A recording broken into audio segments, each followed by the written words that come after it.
Hello student, मैं योगेश कुमार साहू आप सभी का एकेडमी ऑफ हायर मैथमेटिक्स के इस क्लास में स्वागत करता हूं। प्यारे विद्यार्थियों, आज का क्लास जो है वेरी इंपॉर्टेंट क्लास है, बोल सकते हो। जो बच्चे आईएमपी पढ़ते हैं उनके लिए जो है बहुत महत्वपूर्ण क्लास है, क्योंकि इसमें एक थ्योरम कवर करने वाले हैं जिसका नाम है Jordan holder theorem. Very IMP simple तो होगा, लेकिन केस समझ आ जाए तब की बात है ना, वरना लेंदी लगेगा। ठीक है, समझ आ रहा है? तो हर चीज आपस में इंटरकनेक्टेड है, हर चीज को हम धीरे धीरे पढ़ते जा रहे हैं। आगे जब हम पढ़ेंगे और टॉपिक तो भी इन्हीं से जुड़ा रहेगा। ठीक है, चलिए। तो इस स्टेटमेंट को समझने से पहले हम क्या करेंगे, इक्विवेलेंट या इक्विवेलेंस कंपोजिशन सीरीज क्या होते हैं उसको समझेंगे।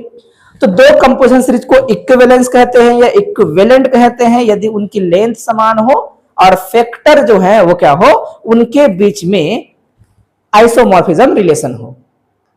आइसोमॉर्फिज्म की जगह क्या बोल दे आपको कि दोनों के बीच में क्या हो, वो दोनों अगर फैक्टर ग्रुप बनता है तो नंबर ऑफ एलिमेंट सेम हो, वन वन मैपिंग हो, बाइजेक्टिव हो, ऐसे कुछ भी घुमा के बोलेगा, मतलब बातें वही है। आइसोमॉर्फिज्म का वही मतलब होने वाला है यहां पर फिलहाल। ओके बच्चों, ठीक है। तो ये हमने वही से लिख दिया हुआ है, पूरा लिखना है तो कुछ इस प्रकार से लिखेंगे, बुक में जैसा लिखा है वो ठीक लिखा है। दो हमारे पास क्या है, सब नॉर्मल सीरीज है या कंपोजिशन सीरीज बोल सकते हैं, काम चलेगा। ठीक है, कंपोजिशन सीरीज बोलेगा क्योंकि कंपोजिशन सीरीज पर ही काम करना है, लेकिन बुक में सब नॉर्मल सीरीज लिखा है तो भी चलेगा, कोई दिक्कत नहीं। तो equivalence of two normal series या सब नॉर्मल सीरीज, या फिर यही पर क्या कर दे कंपोजिशन सीरीज, तो डेफिनेशन सेम ही लिखना है आप लोग को, क्योंकि ये नॉर्मल कंडीशन को सेटिस्फाई कर लेगा तो ये सीक्वेंस कौन सी सीरीज कहलाएगा, नॉर्मल सीरीज कहलाएगा। ये अगर कंडीशन सब नॉर्मल रखेगा तो क्या कहलाएगा, सब नॉर्मल सीरीज कहलाएगा। और साथ ही साथ जो है कंपोजिशन का जो कुछ कंडीशन है उसको होल्ड कर लेगा तो क्या कहलाएगा। बात समझ आ रहा है? तो ये दो हमारे पास क्या है, सीरीज है सपोज, तो फॉर जी, और इसको हम क्या कहेंगे, इक्विवेलेंस कहेंगे। इस प्रकार से इसको लिखते हैं, if factor of one series are isomorphic to the factor of other. ठीक है, मतलब इस प्रकार से आप बात को लिख सकते हो। और सम परमुटेशंस, इट मींस दैट कभी ऑर्डर चेंज हो रहा है, जगह चेंज हो रहा है, क्योंकि दो सीरीज बना रहे हो तो सेम रखोगे तो सेम है बोल देंगे लोग। तो कहने का ये मतलब है जगह चेंज हो चीजों का, तो किस कारण से चेंज होगा, उनके जो है रखने के तरीके पर डिपेंड करेगा वो, कि किस प्रकार से आप उसको रख रहे हो करके। तो आप जो बुक में है थ्योरी वगैरह पढ़ोगे तो घूम फिर के वही बातें निकलेंगी। ठीक है, और आप जो है इंटरनेट का भी खूब इस्तेमाल कर सकते हो, आपको पता चलेगा। तो यहां पर ये जो, जैसे कि यहां पर हमने एक फैक्टर ग्रुप बनाया, यहां पर आई है, इंडेक्स आई का मतलब ही जी होने वाला है लास्ट में। अगर इसको आई का वैल्यू हम लास्ट में इनपुट करते हैं तो जीएन का मतलब क्या होता है, जी होता है। तो कुछ बुक में ओनली जी लिखा रहेगा। इस थ्योरम में कुछ जगह पर क्या रहेगा, हमारे पास सामने में 3 बुक है, एच के पढ़ा करके 4 हो जाएगा मान लो। तो चारों में थोड़ा लिखने का तरीका अलग अलग है, किसी में जीआर लिखा है, किसी में जीआई लिखा है, किसी में ओनली जी लिखा हुआ है। चलेगा, कोई दिक्कत तो नहीं है, किसी को कोई प्रॉब्लम नहीं। ये भी अंततः जानते हो ये इससे आया हुआ है, जी एन बोलेंगे तो अंत में यही क्या बनेगा, जी ही रहता है, ये ई रहता है ना। तो ये नोटेशन की जगह ओनली जी लिखेगा तो भी चलेगा। अब ये जो है केवल और केवल उनके स्थानों के कारण से इस छोटे से शब्द का इस्तेमाल किया गया है। हम उसको कोई भी थ्योरम में, कोई इक्वेशंस में उसको इस्तेमाल नहीं करेंगे।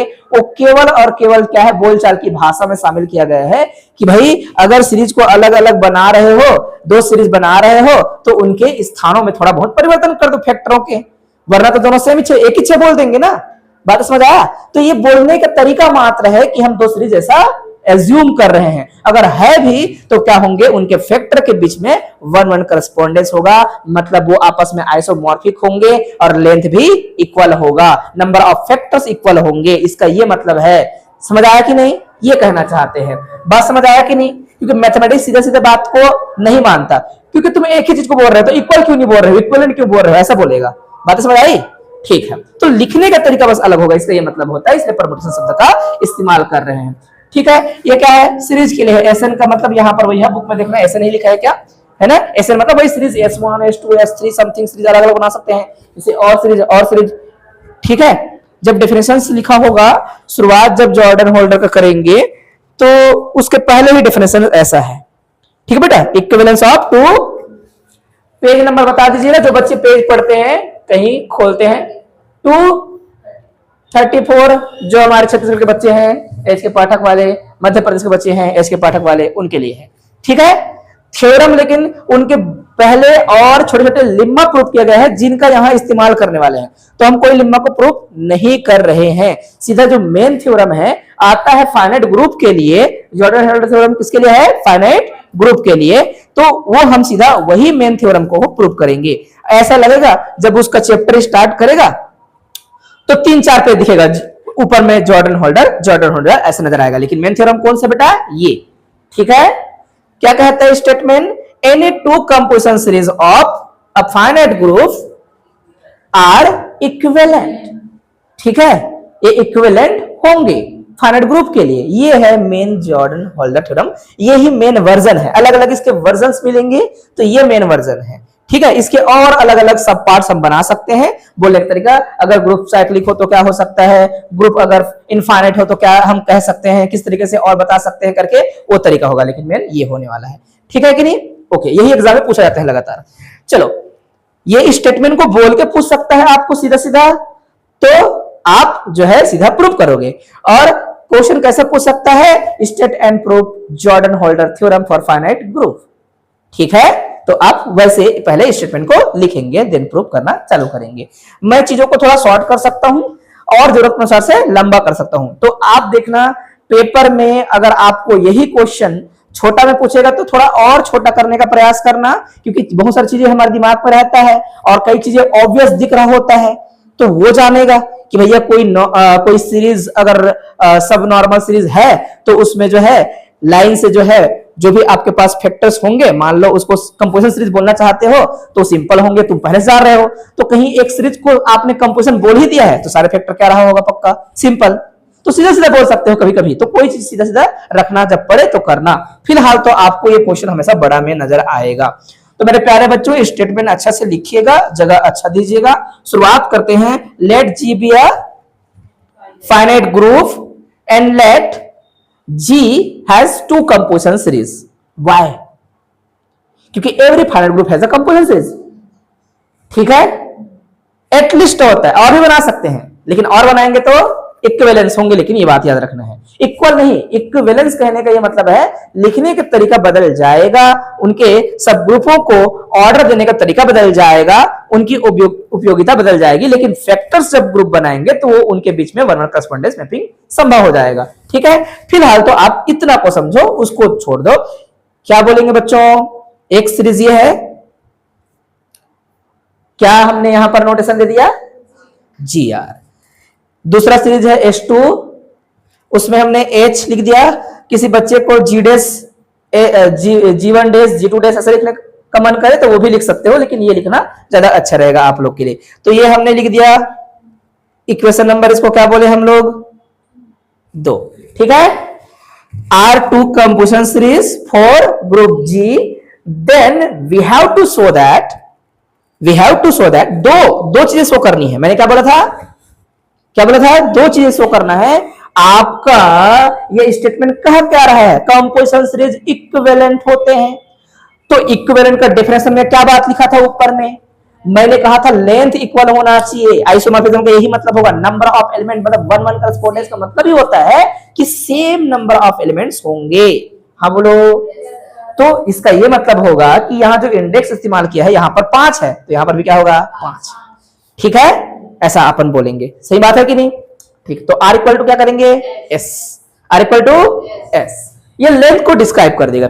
फिर और क्या दिखाएंगे? जो भी इनके फैक्टर्स बनेंगे, है ना, वो फैक्टर्स। अब यहां पर तो इंडेक्स अपने तरीके से लेंगे, यहां पर जो I या R या जो भी चुनाव करने वाले हो, लिखने का तरीका अपना होने वाला है। इसलिए पहले वाले हिस्से में नो डाउट GI/GI-1 लिख सकते हो, तो आपने लिख दिया। वो क्या होगा? क्या होना चाहिए? यस, आइसोमॉर्फिक होना चाहिए। क्या होना चाहिए? यहां पर जो बनेगा, है ना, अब परम्यूटेशन का यही मतलब था कि भैया उनमें कोई बदलाव रहा होगा, इसके करस्पॉन्डिंग कुछ ना कुछ, है ना, क्योंकि जी के ही ये सारे सब ग्रुप्स हैं और जी के ही सारे सब ग्रुप्स होते हैं, है कि नहीं? दोनों एक ही ग्रुप के दो कंपोजिशन सीरीज लिखने का तरीका है, तो ऐसा बोलेंगे। तो इसमें जो है ना, इसका कोई योगदान नहीं होने वाला। जो आपका लास्ट में प्रूव किया गया होगा उसको ध्यान से देखना, लास्ट में जो केस आया होगा उसको ध्यान से देखेंगे, वहां पर जो है ये इस सिग्मा का ज्यादा हम उपयोग नहीं करेंगे, उससे कोई खास फर्क नहीं पड़ने वाला।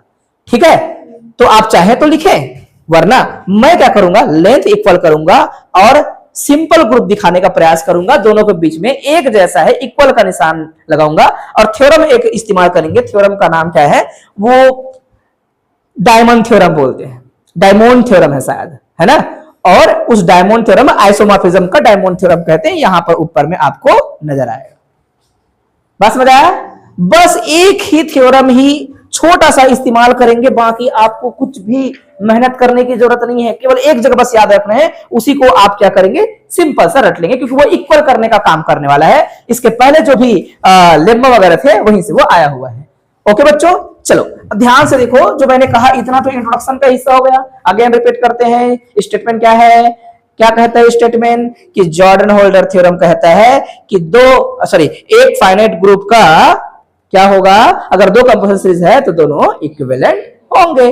तो हमने स्टार्ट किया और S1 और S2 दो हमने ले लिया, कोई दिक्कत नहीं। और हमने नीचे में बता दिया है कि दो कंपोजिशन सीरीज है, तो हम दिखाने क्या वाले हैं, we have to show that length same होना चाहिए और क्या होना चाहिए, इनके बीच में इस प्रकार से ये होना चाहिए। ओके, ठीक है। और ये तो आई अपने तरीके से लेंगे, आर तक लेंगे, ये ना जानबूझ के ना बेटा, इसीलिए हम नहीं जान पाएंगे, इसलिए इसको एस बोलने वाले हैं। इसका मतलब मैंने बोला था ना, इसका कोई मतलब नहीं करने वाले करके। और इसको हम क्या बोलने वाले हैं, इसको भी हम क्या करेंगे, एस माइनस आर माइनस, क्योंकि इसको आर तक रखूंगा तो आर रखने से ये एस हो जाएगा। ऐसा हम लॉजिक लगाएंगे। बात समझ आया? क्योंकि यहां परमुटेशन क्या करूं मैं, मुझे थोड़ी नहीं पता है कि आर कितना बड़ा नंबर है, क्या परमुटेशन करूं, तो अपने आप में खतरनाक हो जाएगा फिर। लेकिन लिखा ऐसा रहता है, फॉर सम परमुटेशन सिग्मा। लिखने का तरीका होता है परमुटेशन में हमेशा या तो ऐसा एक फंक्शन बोलते हैं या फिर परमुटेशन को सिग्मा बोलते हैं। ठीक है, सिग्मा ऑफ द सेट, जो कि आर के लिए डिसाइड कर रहे थे, इसीलिए मैं जानबूझ के उसको एस कह दूंगा। परमुटेशन से आया है, बदलाव से, ऑर्डर चेंज होने से आया हुआ है करके। तो इसको कोई रटना वटना कुछ भी नहीं है, भूल गए तो भी चलेगा। इस लाइन को भूल गए ना बेटा तो भी चलेगा, मैं मान लूंगा।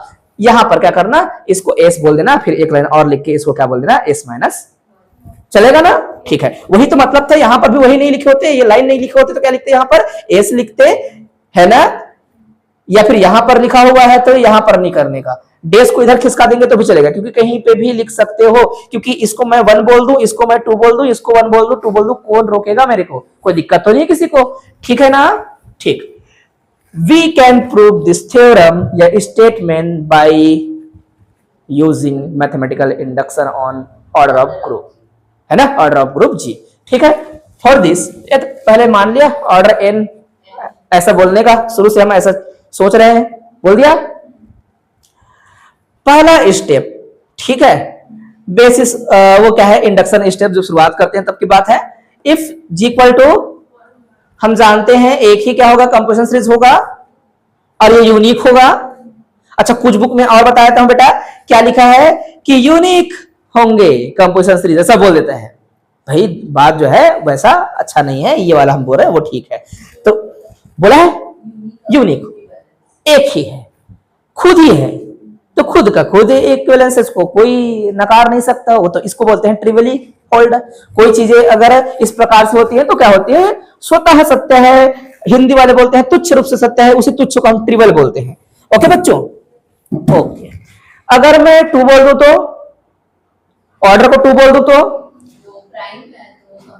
हाँ, या फिर हम पहले ही पढ़ चुके हैं, पहले ही बात कर चुके हैं इसके बारे में, कल ही तो बात कर रहे थे कि ऐसा कुछ सीरीज बनेगा, वो कंपोजिशन सीरीज होता है, हमने सिर्फ करके दिखाया था, वो प्रूफ ऑलरेडी है, पहले ही हम कर चुके हैं, है ना, विथ 1 फैक्टर।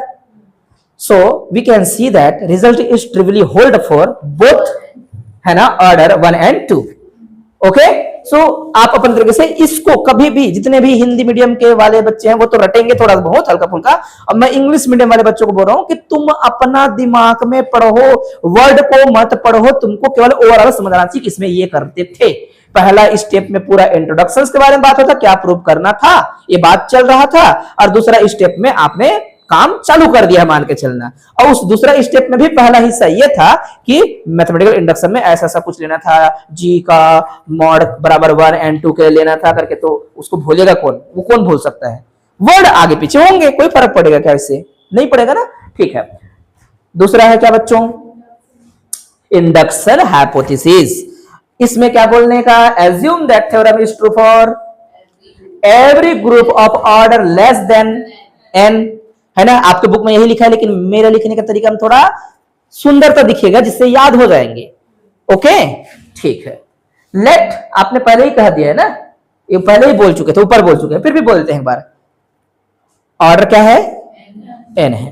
तो क्या ग्रुप G के सब ग्रुप अगर मैं बनाऊं, क्या करूं मैं? अगर इस सीरीज से रिमूव कर दूं, G को हटा दूं, तो एक कंपोजिशन सीरीज बनेगा और हर सब ग्रुप ग्रुप होता है और वो फाइनाइट ग्रुप होगा, और फाइनाइट ग्रुप के पास कंपोजिशन सीरीज होता है।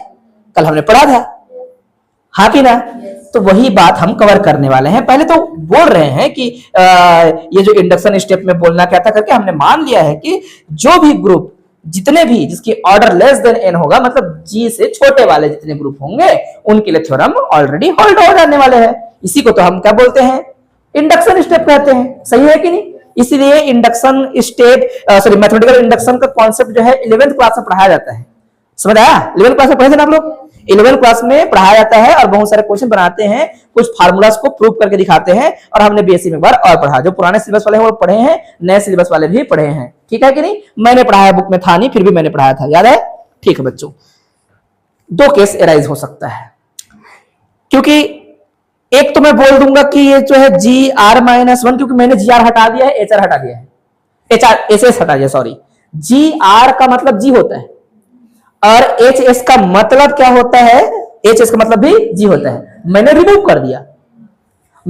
कर दिया, तो मेरे पास दो केस हो सकते हैं कि अंत का सब ग्रुप जो होगा, मैक्सिमम सब ग्रुप, सबसे बड़ा सब ग्रुप क्या होने वाला है? मैं नॉर्मल नहीं बोला ना, मैंने मैक्सिमल नॉर्मल सब ग्रुप नहीं बोला है अभी फिलहाल। मैंने बोला कि सबसे बड़ा सब ग्रुप क्या होगा। एक तो इधर जो है जस्ट इसके बाद होगा बच्चों GR-1, और इसके जस्ट बात होगा क्या? दोनों को यहां पर इसी बुक में आपका ऐसे लिखा है कि नहीं, केस नंबर फर्स्ट, ऐसे ही बोलोगे ना? तो इसके लिए हम बात करेंगे फिर सिंपल सा, इसके लिए हम सिंपल बात करेंगे, लिखेंगे, उसको ध्यान से देखना। मैंने इन दोनों को इक्वल कहा, if this is first case. या फिर कह सकता हूं कि भाई ये चीजें तो अलग थी, तो दोनों इक्वल ना भी हो, सीरीज थे, सीरीज को इक्वलेंट दिखाना है मेरा काम है, ऐसा मैंने बोला हुआ है। मैंने नहीं बोला है कि सब चीज इक्वल है, ऐसा नहीं बोला है, मेरा काम है दिखाना। मैं नहीं जानता कि इक्वल है या नहीं है करके। बात समझ आया? कि या तो ये वाले इक्वल हो सकते हैं या तो नहीं हो सकते हैं, दो केस बनेंगे। तो पहला केस मैंने बोला कि इक्वल है करके, अब इक्वल है तो जादू होगा, क्योंकि जो चीजें जान चुके हो उसी चीज को थोड़ा अप्लाई करोगे। ठीक है? तो मैं बुक से थोड़ा ज्यादा सरल भाषा में चीजों को लिखूंगा, वही लिखूंगा और अच्छा लिखूंगा। ठीक है ना? थोड़ा, लेकिन क्या करूंगा मैं, कम थ्योरी का इस्तेमाल करूंगा। हो सकता है कि ज्यादा थ्योरी भी हो जाए कभी कभी। ठीक है, चलो। तो ये कहा after removing G from S1 and S2, मैंने पहले ही बोल दिया था, we can induce two composition series। First induce composition series कुछ आएगा, ठीक है, नाम दे सकते हो, चाहो तो नाम दे देना, है ना? उसमें से आपने G को हटा दिया है, तो जब हटेगा आपके बुक में ये लिखा होगा, ठीक है ना?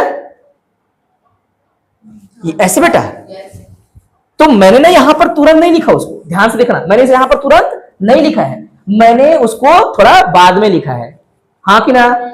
ये लाइन मैंने लिखा, रिमूव करेंगे S1 और S2 से, तो क्या मिलेगा? दो कंपोजिशन सीरीज इंड्यूस होगा फॉर यस सब ग्रुप ऑफ GR-1, है ना? और बोल सकते हो क्या? वो भी बोल सकते हो, क्योंकि R जो है ना, ये S जो है ना, इस R पट्टी का हुआ है, क्योंकि हम जो है थोड़ा उसको ही बदल के आगे पीछे कर सकते हैं, ऐसा मान सकते हो। तो फिलहाल ओनली इतना बोलेंगे कि इसी के सब ग्रुप से बोलेंगे, चलेगा? क्योंकि जस्ट GR के बाद क्या होगा? GR-1 होगा।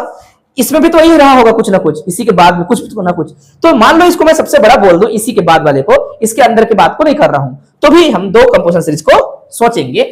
अगर मेरे पास इसका ऑर्डर पूछे, हर सब ग्रुप होता है ना बेटा, तो ये इसका सब ग्रुप है, मतलब ग्रुप है। तो ये जो है इंडक्शन स्टेप क्या कहता है कि तुम यहां पर वो कल्पना किए होते या फिर यहां पर कल्पना किए होते। मैं मान लेता हूं कि H S minus one is subset of G R minus one, क्योंकि दोनों अलग अलग है, लेकिन मेन ग्रुप कौन था, जी आर। और जी आर के बाद मैंने क्या कल्पना किया, अब ये कल्पना एक करना ही पड़ेगा, इसलिए बुक में भी यही करेगा। हाँ बोलो। तो इसलिए मैंने बोला कि जितने भी यहां पर उसके संबंधित सब ग्रुप बनेंगे, सब ग्रुप का क्या बनने वाला है, कंपोजिशन सीरीज बनेगा। और तुम जो दो इंड्यूस बोल रहे थे, दोनों ही कंपोजिशन सीरीज है, बोलना पड़ेगा आपको, दोनों को बोलना पड़ेगा कंपोजिशन सीरीज। किसके लिए, इसी के लिए, क्योंकि इसी के सब ग्रुप्स के लिए आप जो है इंड्यूस कर रहे हो। तो ध्यान से देखो, ये इंडक्शन स्टेप में लिखा था ना बेटा कि जो भी ग्रुप जिसका ऑर्डर लेस देन होता है एन से, वो क्या करता है, कंपोजिशन सीरीज रखता है और थ्योरम होल्ड होता है भी बोला है। थ्योरम के लिए बात कहा था, कंपोजिशन सीरीज तो होता है मान लिया, कंपोजिशन सीरीज होता है मान लिया, थ्योरम बोला था आपने कि theorem is true, theorem is true. So ये और ये दोनों क्या होंगे फिर वैसे में। और ये क्या लिखा है मैंने, क्यों लिखा है ये, क्योंकि यहां पर शब्द मैंने बोला है कि सारे सब ग्रुप किसके हैं, इस, हाँ कि ना, इसलिए ये लाइन लिखना पड़ा मुझे। तो ये दोनों तो इक्वल है ना भाई। अब दोनों इक्वल है बोला आपने, इक्विवेलेंट है बोला आपने, थ्योरम होल्ड है बोला आपने, और अंत में ये जानबूझ के हाईलाइट भी किया है आपने।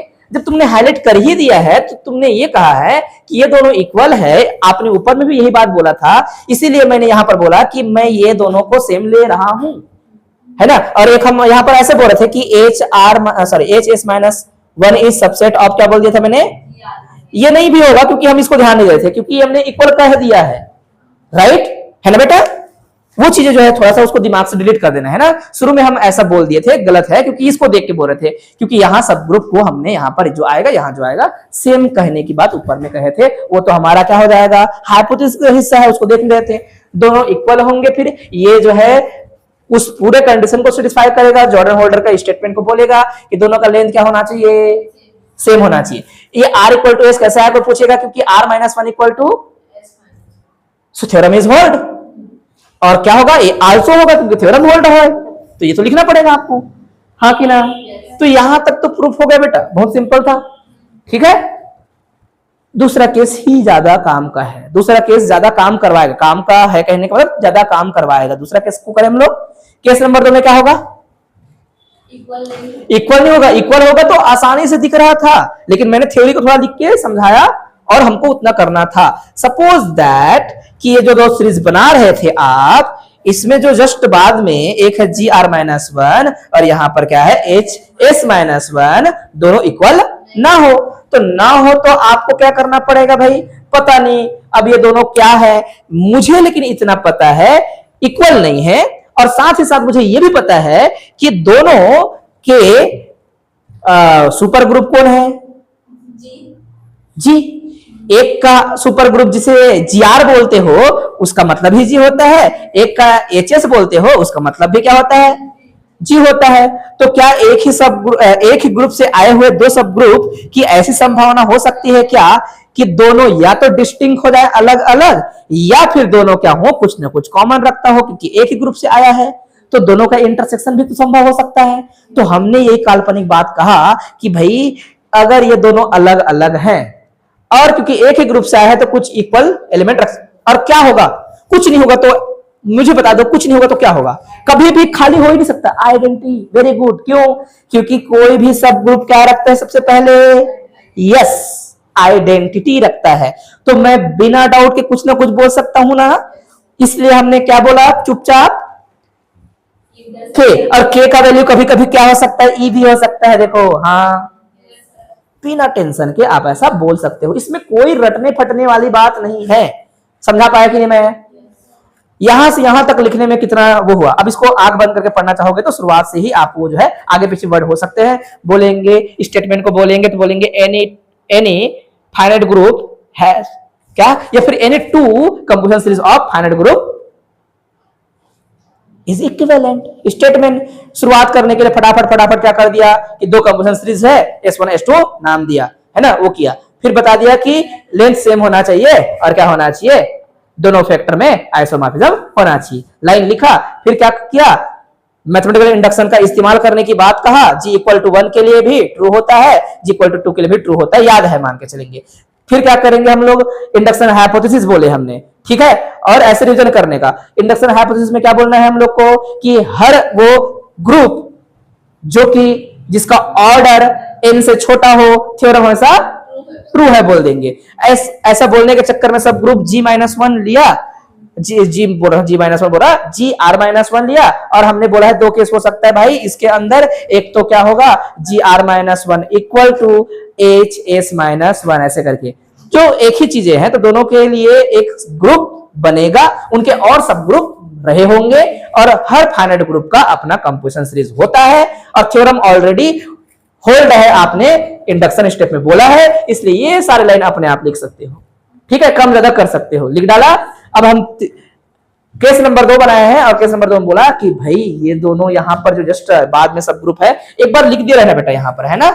ये मैं पूरा लिख नहीं पाया हूं, लेकिन आप लोग लिख के रखना। यहाँ पर क्या लिखेंगे, gr-1 है ना, यहाँ पर थोड़ा सा लिख देते हैं gr-1, और यहाँ पर r नहीं होगा, hs-1 ऐसे करके। इक्वल नहीं है तो हमने बोला कि इक्वल नहीं है तो दोनों का इंटरसेक्शन भी तो संभव हो सकते हैं, बोलेंगे खाली तो होता नहीं कुछ भी। तो हमने ऐसा कहा है, इसके पीछे कारण है, क्योंकि हम जो थ्योरम इस्तेमाल करने वाले हैं ना, डायमंड थ्योरम है ना, उसका स्पेलिंग डायमंड है कि डायमंड है, क्या है, डायमंड लिखा है ना, ठीक है। उस थ्योरम को इस्तेमाल करने वाले हम लोग, ठीक है। बहुत सिंपल है, बहुत सिंपल, कोई भी कठिन बात नहीं है, एक लाइन बस लिखना है उसमें, ओके।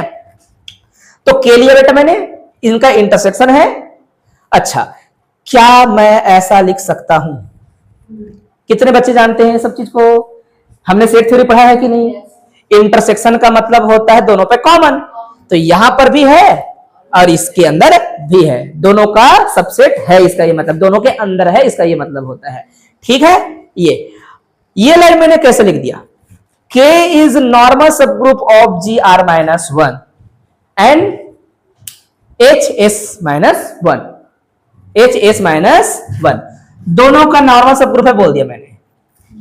मैं बोल सकता हूं कि नहीं, बताओ क्यों, कुछ नहीं होगा तो आइडेंटिटी होगा, मान लो। और एक और है बेटा, थ्योरी है, ठीक है, थ्योरी याद रखना।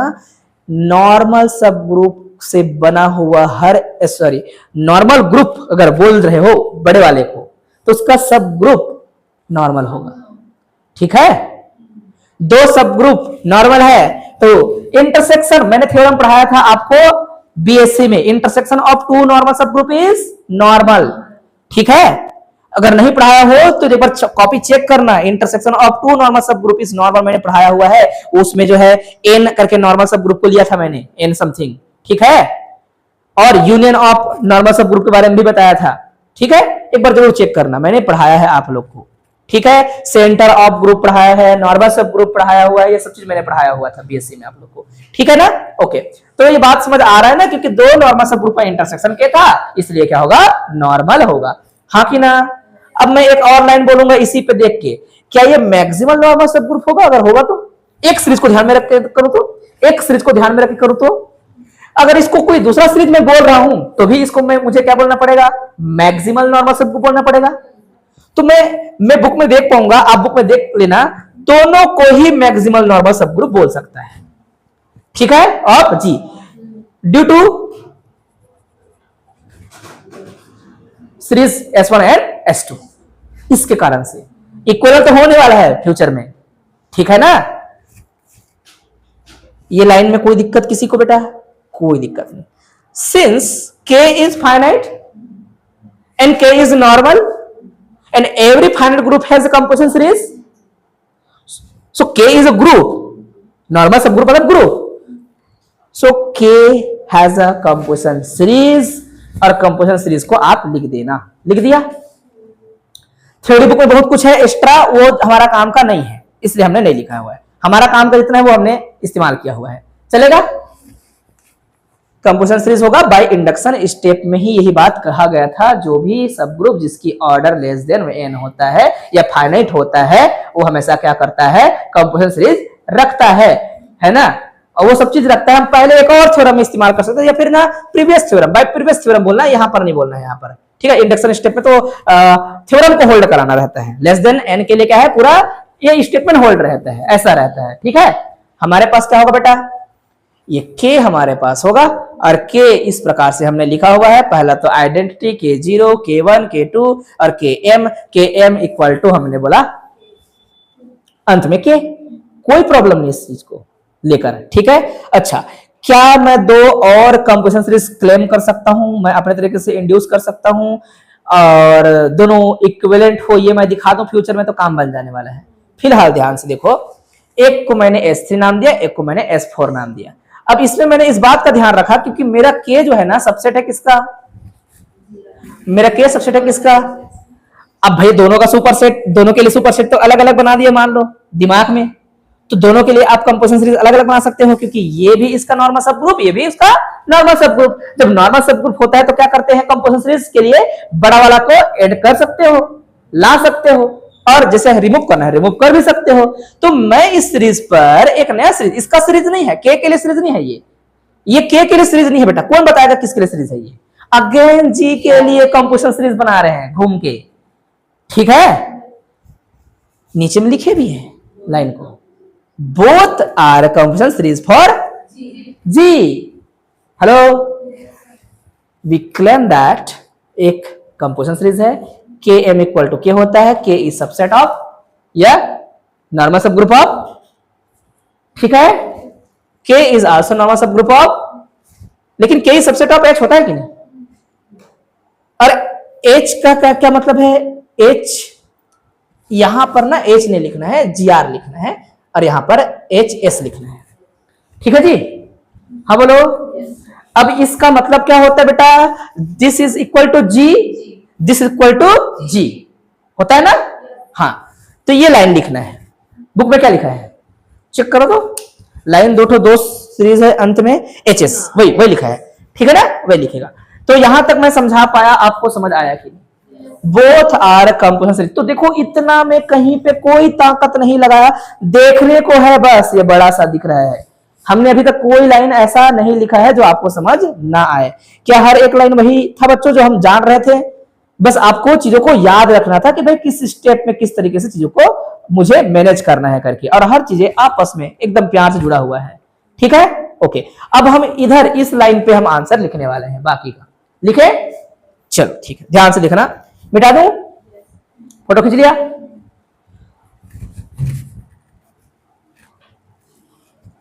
जो स्टेटमेंट था मैंने उसको मिटाया है, अभी इसका काम नहीं है। क्या कहने वाला है ध्यान से देखो, समझ लो। Now by diamond isomorphism theorem, है ना, थोड़ा सा स्पीड के लिए हम क्या करेंगे, लेंथ। तो यहां तक कवर कर चुके थे। ये जो चीजें लंबी लिखी गई है सिंपल है, जो बच्चे देख चुके हैं उसको हम रिपीट कर रहे हैं, इसको हम पढ़ाते हुए लिख रहे थे। ठीक है, लेकिन वीडियो का लेंथ बड़ा ना होकर के हमने क्या किया है, थोड़ा सा बीच में रोक दिया था, लेकिन इतना को हमने समझा लिया है। अगेन हम थोड़ा सा बात करते हैं, समझाते हैं। ठीक है, यहां तक समझ आ चुका था, कोई दिक्कत है ही नहीं इतना में, है ना। अगर मैं फ्यूचर में ये दिखा दूं कि यहां पर क्या हो, मेरे पास फैक्टर ग्रुप हो और फैक्टर ग्रुप क्या हो, आइसोमॉर्फिक हो किसका, यहां पर जो आएगा वो उस बनेगा, यहां से वाले जो बनेगा उससे, यहां और यहां का रिलेशन आना चाहिए आइसोमॉर्फिज्म का। फिर एक बार यहां से यहां आना चाहिए इसमें आइसोमॉर्फिज्म का, मतलब इधर से फैक्टर उठाने का जी के साथ, इधर से फैक्टर उठाने का जी के साथ, तब दोनों सीरीज क्या हो जाएंगे, इक्विवेलेंट। हाँ कि ना।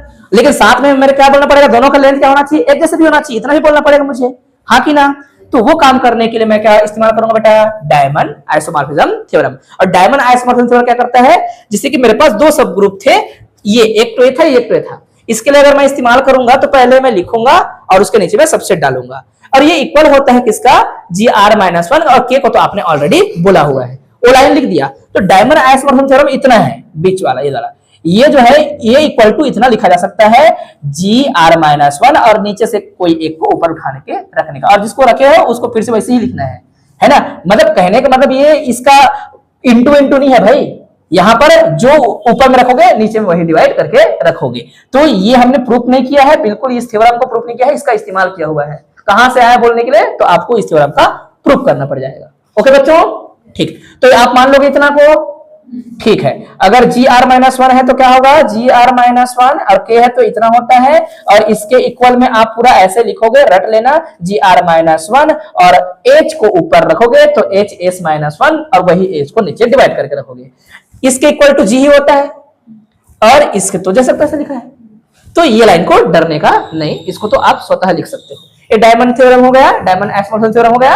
ओके, इसको मैंने क्या बोला है, 7वां नंबर का इक्वेशन बोला है। अच्छा मेरे प्यारे बच्चों, आप जानते हो ना ये सिंपल ग्रुप होता है, हाँ तो सिंपल ग्रुप होता है तो सो दैट ये भी सिंपल ग्रुप होगा, क्योंकि बीच में क्या है, बीच में कहीं ना कहीं आइसोमॉर्फिज्म लगा हुआ है, ये और ये इक्वल नहीं है, बीच में आइसोमॉर्फिज्म का रिलेशन है। ठीक है, दो सिंपल ग्रुप तभी आइसोमॉर्फिक होंगे जब दोनों दो सिंपल ग्रुप होने से आइसोमॉर्फिक रिलेशन होगा, एक इधर आइसोमॉर्फिक दूसरा भी आइसोमॉर्फिक होगा, उसको आइसोमॉर्फिक इमेज कहते हैं हम लोग। ठीक है, तो ये भी आइसोमॉर्फिक हो जाएगा, अर्थात मैं दोनों के बीच में रिलेशन को ऐसा रख सकता हूं, तो मैंने रख दिया है ना बच्चों, कोई भी दिक्कत था नहीं, इसको चुपचाप उतारा है मैंने, ठीक है कि नहीं, इसके बीच में है बोल रहा हूं मैं तो, हाँ भाई है। फिर सिमिलरली अगर मैं डायमंड आइसोमॉर्फिज्म थ्योरम लगाता हूं, किसके लिए हाईलाइट करता हूं मैं किसको, मैं ऊपर में जी आर माइनस वन कर रहा था, बुक में लिखा नहीं है, सिमिलरली करके ये उतार दिया है, तो आप चाहो तो पूरा इसको लाइन को उतारोगे, लेकिन जिन जगहों पर आर माइनस वन है वहां पर एच माइनस वन लिख सकते हैं। क्यों, कोई पूछेगा तो क्यों तुमने पहले जी आर माइनस वन को ही लिखा था, ऐसे किसने बोला था तुमको लिखने के लिए, क्योंकि ये बेचारा तो दोनों का सबसेट हुआ करता था, ये इंटरसेक्शन से आया था, तो आप यहां पर इसका कोई भी सुपरसेट रख सकते थे, तो इसका दो सुपरसेट थे, यहां पर हमने बता रखा है। ठीक है ना, तो उसके लिए पूरा लिखेंगे तो जिन जगहों पर जी आर माइनस वन है ना, वहां पर एच एस माइनस वन होगा।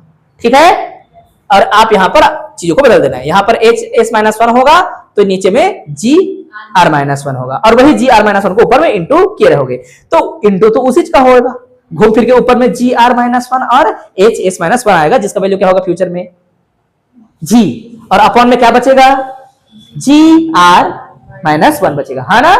पूरा लाइन लिखने के बाद क्या पता चलेगा कि इधर जो है इक्वल होगा इधर वाले का, तो तुम इधी को बदल दो, कोई दिक्कत नहीं, आ जाएगा, सेम है।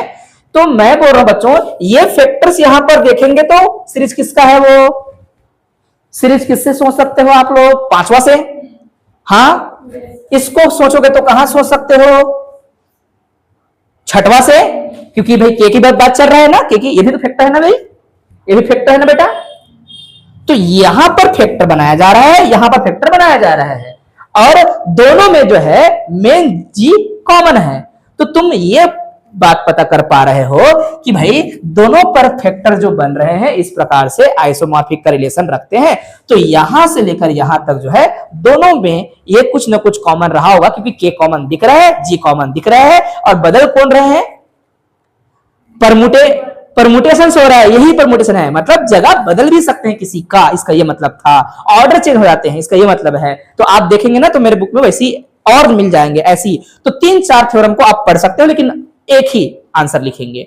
ठीक, तो मैंने क्या बोला कि ये दोनों मिलके ये बता रहे हैं कि दोनों ही जो है यहां से फैक्टर को कंपेयर किया जा रहा है, जो कि आइसोमॉर्फिक है, एक बार यहां से एक बार यहां से, है ना बेटा। देखो एक बार इसको अगर चेक करूंगा तो फैक्टर कहां पर बना हुआ है भाई, ये कोई पूछेगा तो यहां बना है सर, लेकिन इधर वाले को पूछूंगा तो मैं यहां पे तो सोच सकता हूं सर बोलेंगे ना बेटा, क्योंकि इधर वाला किससे रिलेटेड है, जी आर माइनस वन बाई के से, और इधर वाला कौन से रिलेटेड है, कोई पूछेगा तो फिर जी बाई, है कि नहीं। तो तुम्हारे बीच में आइसोमॉर्फिज्म दोनों सीरीज के बीच में बनाने का मौका मिला, दो तरीके से, एक तरीके से, दो तरीके से, सो दैट हम यहां पर कंक्लूड कर सकते हैं, या फिर इससे यह रिजल्ट निकलता है कि दोनों सीरीज क्या है, आपस में इक्विवेलेंट। क्यों, क्योंकि फैक्टर्स में आइसोमॉर्फिज्म आ गया। अब पहला वाला का लेंथ कितना है, कोई पूछेगा तो कितना बता दोगे, m plus two, why m plus two, क्योंकि यहां तक m, यहां पर हो जाएगा m प्लस वन और एक और, ठीक है ना। ओके बच्चों, कंपोजिशन सीरीज की लेंथ बोल रहे हैं, सब नॉर्मल सीरीज की लेंथ नहीं, वो तो डिफरेंट डिफरेंट एलिमेंट को चूज करता है तब की बात है, हम कंपोजिशन सीरीज में लेंथ पूरे को बोलते हैं, ठीक है।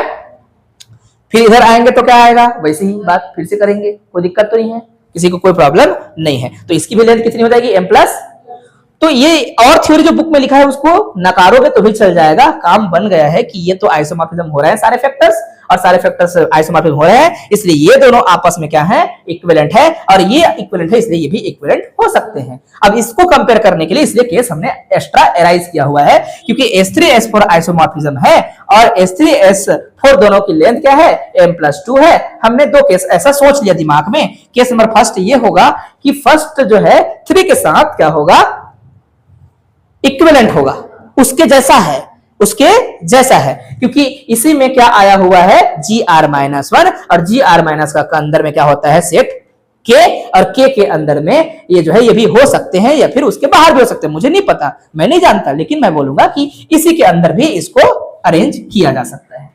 ठीक है, अगर मैं इसको देख के लेंथ को देखूंगा तो इसका लेंथ क्या सोचा जा सकता है, K के कारण से इसका लेंथ हो जाएगा R इक्वल टू, या फिर यहीं पे बोलेंगे R इक्वल टू कितना लेंथ, m+2। यहां पर अगर मैं इसको इससे कंपेयर कर दूं तो भी लेंथ क्या सोचा जा सकता है, S इक्वल टू m+2, है कि नहीं। अब दोनों से पता चल गया कि दोनों का जो लेंथ होगा, इधर मिटा देना, तो लेंथ क्या हो जाएगा भाई, इक्विवेलेंट है हर हाल में, क्योंकि S equal to m+2 and R equal to, यही R है इसलिए S इक्वल टू R हो गया, R इक्वल टू S हो गया। और यहां पर क्या बोलेंगे, सो दैट, या फिर हैंस करके लिख सकते हो, हैंस, हैंस क्या, हैंस नहीं बोलना चाहिए, क्या बोलना चाहिए बच्चों, so that S1 is isomorphic to S2, isomorphic नहीं बोलना चाहिए, sorry, equivalent to S2, isomorphic नहीं बोलना चाहिए, गलत बात है। अब हैंस के बाद स्टेटमेंट थ्योरम का, सही है कि नहीं। तो टाइम तो लगा, लेकिन ये थ्योरम आएगा पेपर में, ऐसा हम मान के चलते हैं, और ये सबसे बड़ा थ्योरम है, इससे सारे थ्योरम छोटे हैं। ठीक है, तो कितना पेज इस्तेमाल करना पड़ेगा, लगभग यहां तो उसके डेफिनेशंस और मेन डेफिनेशन लेना पड़ेगा, इसलिए 1 पेज, 2 पेज, 3 पेज और चौथा पेज वापस आए थे, और लगभग 4 पेज बनता ही है किसी भी हाल में, ठीक ठाक लिखोगे तो। सिंपल था, लेकिन सिंपल के साथ थोड़ा सब बस याद करना है, ज्यादा कुछ नहीं, रिवीजन करेंगे तो समझ आ जाएगा। जो विद्यार्थी अच्छे से कॉन्सेप्ट को ध्यान में रखते हैं उनके लिए चीजें बहुत ही सिंपल होगा। और पेपर में जैसे कि या फिर टेस्ट में जैसे रिवीजन करते हैं तो क्या करना है, आपको एक बार वीडियो को जो है देख लेना है, थोड़ा फास्ट फॉरवर्ड, और एक बार आपने याद कर लिया तो दिक्कत नहीं होगा फिर वैसे में, सही है।